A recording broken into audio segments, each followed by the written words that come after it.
ಈಗ ಒಂದ್ ಪಿರಿಯಡ್ ಹೇಳುನು.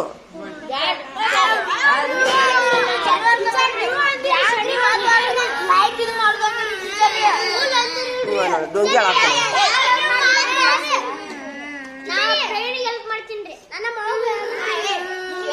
ಒಂದ್ ಸ್ವಲ್ಪ ಪಾಠ ಹೇಳಿ ತಡಿ, ಪಾಠ ಹೇಳಿ ಮಾಡ್ರಿ.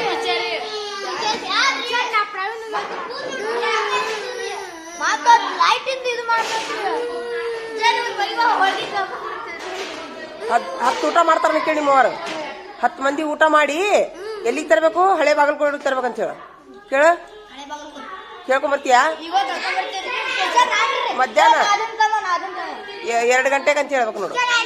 2 ಗಂಟೆಗೆ ಇವತ್ತು ಓಕೆಯಾ? ಇಲ್ಲಿ ಬ್ಯಾಡ ತಡಿಲೇ. ಇಲ್ಲೊಬ್ರು ಮಲ್ಲಾಪುರಿಗೆ ಹೇಳಿ, ಮಲ್ಲಾಪುರ ತೆಗಿತೀಯಾ ಚಾವಿ ತಂದು ಬಂದು. ನಿನ್ ತೆಗ್ಯಾಕ ಬರ್ಲಿಕ್ಕಂದ್ರೆ ಯಾರ್ಯಾರು ಕೊಡ್ಬೇಕು ತೆಗ್ಯಾಕ?